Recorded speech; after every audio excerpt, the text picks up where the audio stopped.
சாதிவாரி கணக்கெடுப்பும் சமூக நீதியும் என்ற தலைப்பில் இந்த கூட்டத்தை ஏற்பாடு செய்த அண்ணன்மார்கள் அனைவருக்கும், எங்கள் பேச்சுகளை கேட்டுக்கொண்டிருக்கின்ற அன்பு தாய் தமிழ் உறவுகள் உங்கள் அனைவருக்கும் அன்பும் வணக்கமும்.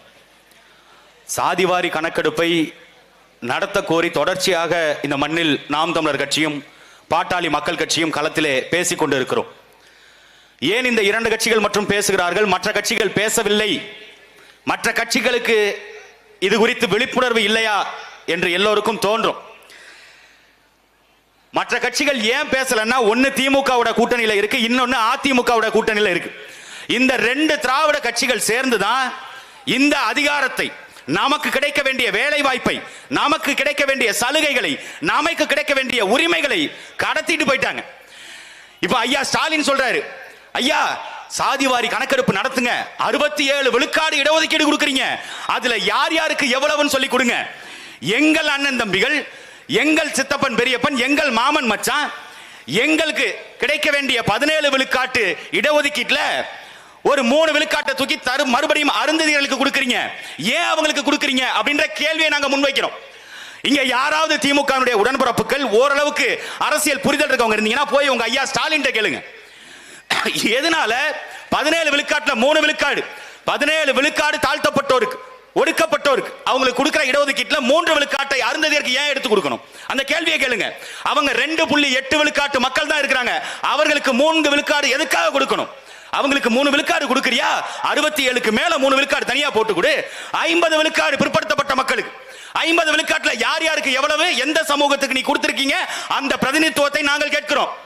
50 பேருக்கு வேலை இருக்குதுங்க, ஆனா அந்த 50 பேர்ல எத்தனை தமிழர்களுக்கு, குறிப்பாக வன்னியர் எவ்வளவு, இங்க இருக்கக்கூடிய படையாட்சி அவங்க எவ்வளவு, கல்லர் எவ்வளவு, தேவர் எவ்வளவு, மறவர் எவ்வளவு, நாடார் எவ்வளவு, கோனார் எவ்வளவு, செட்டி எவ்வளவு, பிள்ளைமார் எவ்வளவு, இதை சொல்லு. 50 பேர்ல எவ்வளவு பேருக்கு கொடுத்திருக்கிற? யாருக்கும் கிடையாது. அந்த 50ல 47ஐயும் ஒட்டுமொத்தமா இந்த திருட்டு திராவிட கும்பல் வெளிமாநிலத்தவருக்கு, மாற்று மொழி பேசக்கூடிய மக்களுக்கு அந்த இடத்தை தூக்கி கொடுத்திருக்கான். அது மாட்டிக்கோம்னு இன்னைக்கு ஐயா ஸ்டாலின் கோரிக்கை வச்சா, சாதிவாரி கணக்கெடுப்பை மத்திய அரசு தான் நடத்தணும், மத்திய அரசை நாங்க கடுமையா அழுத்தம் கொடுத்துக்கிட்டு இருக்கோம். ஏங்க ஐயா மத்திய அரசு நீங்க நடத்தணுங்கிறீங்க? ஓட்டுக்கு காசு கொடுக்க போகும்போது இந்த தெருவுல இந்த மக்கள் இருக்கிறாங்க, இந்த சமூகம் இருக்கு, இங்க நீ வராத அப்படின்னு எங்க அண்ணன் திருமாவளவனை நிறுத்திட்டு போனியடா. வெங்காயம் உனக்கு தெரியாதா எந்த சமூகம் எங்க வாழுதுன்னு, எத்தனை குடும்பம் இருக்குன்னு உங்களுக்கு தெரியாதா? தெரியும், ஆனா எடுக்க மாட்டான். சாதிவாரி கணக்கெடுப்பை மத்திய அரசு எடுக்கணும்னா பீகார்ல எடுத்து முடிச்சான்ல, கடந்த ஆண்டு காந்தியினுடைய பிறந்த நாள் அன்னைக்கு அவன் வெளியிட்டே முடிச்சிட்டான். சாதிவாரி கணக்கெடுப்பு நடத்தி எத்தனை விழுக்காட்டு மக்கள், பிற்படுத்தப்பட்ட மக்கள், எத்தனை மக்கள், இது மலைவாழ் மக்கள், எத்தனை பேர் தாழ்த்தப்பட்ட மக்கள் இருக்கிறான், ஒட்டுமொத்த பட்டியலையும் அவன் வெளியிட்டுட்டான். பீகார் மாநிலத்தால முடியுது, இந்தியாவுக்கு வழிகாட்ட முடியுது, ஐயா ஸ்டாலினால முடியாதா? முடியும். ஒருவேளை அப்படி வெளியிட்டால் வலுவா சிக்குவாங்க. எப்படி தெரியுமில, நீங்க ஐயா கலைஞர் கருணாநிதியை நாங்க விமர்சனம் பண்ணா இங்க இருக்கிற எல்லாருக்கும் கோபம் வரும். கருணாநிதி ஒரு வார்த்தை சொல்லிட்டாங்கன்னா கோபம் வரும். அந்த சமூகம் இந்த மண்ணுல எவ்வளவு பெரும்பான்மை, எதுக்கு அவர்கள் வீட்டுல 2 அமைச்சர், உதயநிதி ஸ்டாலின் ஒன்னுத்துக்கும் உதவாத ஒரு உதவாக்கற, அதுக்கு ஒரு அமைச்சர் பொறுப்பு, ஒன்னுத்துக்கும் உதவாத தத்தி ஸ்டாலின் அவருக்கு ஒரு அமைச்சர், அவர் கேட்டா முதலமைச்சர், எதுக்கு ஒரே வீட்டுக்குள்ள 2 அமைச்சர்? அவ்வளவு பெரும்பான்மை மக்கள் இருக்கிறீங்களா? எங்கள் சமூகங்கள் எத்தனையோ இருக்குது, எத்தனை பேருக்கு நீ கொடுத்திருக்கிற? நீங்கள் சமூக நீதி பேசுறீங்க, யாரு? திமுக பேசும். நாங்க சமூக நீதிக்காக எங்கள் ஆட்சியவை இழக்க தயாராக இருக்கிறோம். சமூக நீதி காவலர்கள் நாங்க. நாங்க ஊர் முழுக்க பெரியாருக்கு சிலை வைக்கிறோம். இங்க கூட வச்சிருக்காங்க பெரியார், ஐயா பெரியாருக்கு சிலை. ஐயா பெரியாருக்கு சிலை வைப்பதால எந்த மாற்றமும் சமூக நீதியும் இங்க பிறக்காது. வேங்கை வயல்ல போய் ஐயா மு.க. ஸ்டாலின் உட்கார்ந்து எவன் மலத்த கலந்தான் அவனை கண்டுபிடிச்சு சிறைப்படுத்தினா அன்னைக்கு சமூக நீதி இங்க வளர்ந்திருக்குன்னு சொல்லலாம். அதை பண்ணல. திரௌபதி கோயிலுக்குள்ள எங்கள் தாழ்த்தப்பட்ட மக்களை உள்ளோட மாட்டேன்னு பஞ்சாயத்து பண்றான். அங்க போயிட்டு பேசி அதை சரி பண்ணி, நீங்கள் இங்க வந்து திராவிட மாடல், இது சமூக நீதி மண், இங்க வந்து இந்த கோயிலுக்குள்ள வரக்கூடாதுலாம் சொல்லக்கூடாது, அப்படி பேசி இருக்கணும். எல்லாத்தையும் விடுவோம். குறைந்தபட்சம் உங்கள் அமைச்சரவையில எங்க அண்ணன் திருமாவுக்கு இடம் கொடுப்பீங்களா? கூட்டணி கட்சி, சரி கூட்டணி கட்சிக்கு கொடுக்க வேண்டாம், உங்க கட்சியில இருக்கிற அதே சமூகத்தை, எங்கள் அண்ணன் திருமாவளவன் சமூகத்தை சார்ந்தவருக்கு ஒரு முக்கிய அமைச்சர் பொறுப்பு திமுக கொடுக்குமா? எதுக்கு இந்து சமய அறநிலைத்துறை? இப்ப நாங்க என்ன கேட்கிறோம், பிஜேபியை நீங்க நேரடியா எதிர்க்கிறீங்க திமுக, பிஜேபியை தத்துவ ரீதியாக எதிர்க்கிற திமுக, அந்த பிஜேபி, அந்த வர்ணாசிரம கோட்பாடு எங்களை கோவிலுக்குள்ள போக கூடாதுன்னு சொல்லுது. எங்களை கோயிலுக்குள்ள போக கூடாது, நீ அர்ச்சனை பண்ணக்கூடாது, கடவுளை வழிபடக்கூடாதுன்னு அந்த சனாதன தர்மம் சொல்லுது இல்ல.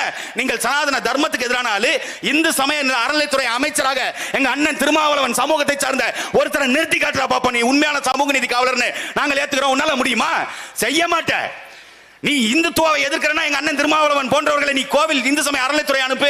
எதுக்கு சேகர் பாபுக்கும் தமிழ்நாட்டுக்கு என்ன சம்பந்தம் யாருக்காவது தெரியுமா? சேகர் பாபு தமிழரா? இல்ல. ஏவாவேலு தமிழரா? இல்ல. எங்க அண்ணன் KN நேரு தமிழரா? இல்ல. எங்க அண்ணன் KKSSR ராமச்சந்திரன் அவரு தமிழரா? அவரும் தமிழர் இல்ல. தமிழர் அல்லாத ஒரு எத்தனை பேர் அமைச்சரவையில் இருக்காங்க? 18 பேர் அமைச்சரவையில் இருக்காங்க. இது தெரிஞ்சிரும்ல சாதிவாரி கணக்கெடுப்பு நடத்தினா. அதனால சாதிவாரி கணக்கெடுப்பு நடத்தாம வண்டியை ஓட்டிக்கிட்டு இருக்க. நீ ஓட்டு ராஜா, எவ்வளவு காலத்துக்கு ஓட்டுவ? மிஞ்சி போன 2 வருஷம் ஓட்டுவியா? 2026 வரைக்கும் இல்ல. அதுக்கப்புறம் 2031 வரைக்கும் உங்க உதயநிதி உருட்டுவாரா? அதுக்கப்புறம் தமிழன் கையில இந்த ஆட்சி அதிகாரம் சிக்குண்டா, மான தமிழன் எங்க அண்ணன் செந்தமிழன் சீமான் கையில அதிகாரம் சிக்கும் பொழுது சாதிவாரி கணக்கெடுப்பு நாங்க எடுப்போம். எடுத்து வச்சே இந்த வன்னியர் இவ்வளவு பேர் இருக்காங்க, அவங்களுக்கு இவ்வளவு இடஒதுக்கீடு, படையாச்சி அவங்களுக்கு, கல்லருக்கு இவ்வளவு இருக்காங்க, அவங்களுக்கு மறவருக்கு, எல்லா சாதிகளுக்கும். பறையர் இவ்வளவு பேர் இருக்காங்களா? இருக்காங்க. பல்லர் இவ்வளவு பேர் இருக்காங்களா? இருக்காங்க. அருந்ததியர் இருக்காங்களா? இருக்காங்க. அவங்களுக்கும் கொடுங்க. எல்லோருக்கும் சமபங்கை கொடுக்கணும். அதுதான் சமூக நீதி, அதுதான் சாதிவாரி கணக்கெடுப்பு. அதைத்தான்டா நாங்க கேட்கிறோம். நீ ஏன்டா நீ இஷ்டத்துக்கு கொடுக்குற? அதை தான் கேட்கிறோம். யார் யாருன்னு எவ்வளவு பேர்னு எண்ணி கொடு. பணத்தை எண்ணி கொடுக்கிற ஓட்டுக்கு வாக்குக்கு காசு கொடுக்கும் பொழுது ஒவ்வொரு வீடாக போய் தேடி தேடி காசு கொடுக்கின்ற நீங்கள் சாதிவாரி கணக்கெடுப்பை நடத்தணும். இந்த கோரிக்கை இங்க மட்டும் இல்ல, செந்துறையில இந்த பேருந்து நிலையம் பக்கத்துல இங்க பேசி இது இப்படியோட முடிய கூடாது. இது தமிழ்நாட்டு மக்கள் மனங்கள்ல போய் நிக்கணும். தமிழ்நாட்டு மக்கள் எல்லோருக்கும் இந்த உணர்வு வரணும். முதல்ல தமிழன்கிற உணர்வு உங்களுக்கு வந்தால்தான் உங்களுடைய இடஒதுக்கீடு எவ்வளவு பறிக்கப்பட்டிருக்கு, உங்களுடைய வேலை வாய்ப்பு எவ்வளவு பறிக்கப்பட்டிருக்கு, உங்கள் உரிமைகள் எவ்வளவு கொள்ளை போயிருக்குது, உங்களுடைய இயற்கை வளங்கள் எவ்வளவு கொள்ளை போயிருக்கு, எல்லாம் அப்பதான் தெரியும். இதுக்கெல்லாம் பேச வேண்டிய நபர்கள் பேச மாட்டாங்க. இதை சட்டப்படி அணுகி பெற்றுக் கொடுக்க வேண்டிய அதிகாரிகள் வாய்மூடி இருப்பாங்க. அதுல ஒரு சில அதிகாரிகள் இப்ப கிளம்பி இருக்கிறாங்களாம். அண்ணன் சீமான் மீது வழக்கு போட்டு அவரை சிறைப்படுத்தியே தீர்வேன். நம்ம அண்ணன் தான் என்ன கொஞ்சம் மனநலம் பாதிக்கப்பட்டவர், அவருக்கு கொஞ்சம் மருத்துவ சிகிச்சை கொடுக்கணும். நம்ம திருச்சி மாவட்ட எஸ்பியா இருக்கிறார் அண்ணன் வருண்குமார், கொஞ்சம் மனநல பாதிக்கப்பட்டுருச்சு. அவருக்கு எப்படிப்பட்ட மனநல பாதிக்கப்பட்டுச்சுன்னா, இந்த சீக்கிங் அட்டென்ஷன் சொல்லுவாங்கல்ல, நாங்க இங்க மேடையில் என்ன பேசுறோம்னா எல்லாரும் என்னை உற்று நோக்கணும் அப்படிங்கிறதுக்காக ஏதாவது ஒன்று பண்ணணும்னு பண்ணுவோம்ல, அந்த மாதிரி ஊடகங்கள்ல தொடர்ச்சியாக தன்னுடைய முகம் வரணும். தனக்கு எதிராக நாம் தமிழர் கட்சி நிக்குது. நாம் தமிழர் கட்சியுடைய தத்துவம், கோட்பாடு, சிந்தனை என்பது உங்களுக்கு மேல இருக்குங்க ஐயா. நீங்கள் உங்களை யார் எந்த எஜமானர் ஏவுறாரோ அந்த எஜமானருக்கு எதிராக நாங்க சண்டை பண்ணிட்டு இருக்கோம். உங்களை இந்த IPS அதிகாரி இவர்கிட்ட சண்டை போடணும், இவரை வந்து வம்பிழுக்கணும், அந்த மாதிரி வேலை எங்களுக்கு இல்ல, அது எங்களுக்கு தேவையும் இல்லை. நாங்கள் தெளிவா இருக்கிறோம். நீங்க இங்க இருக்கிற அதிகாரிகள், இங்க இருக்கிற அதிகார வர்க்கம் இதுல திருந்தணும். இங்க சாதிவாரி கணக்கெடுப்பு அப்படி எடுத்தால் மட்டும்தான் இங்க சமூக நீதி வரும். இல்லைன்னா இங்க சமூக நீதி வராது. திமுக காரன் கொடுக்கிற சக்கர பொங்கல் தான் வரும். சமூக நீதியை நிலைநாட்டுவதற்கு இவர்களால் முடியாது. நாம் தமிழர் பிள்ளைகளால் மட்டுமே முடியும். சாதிவாரி கணக்கெடுப்பை நடத்திய தீர்வோம். நன்றி, வணக்கம். நாம் தமிழர், நாமே தமிழர்.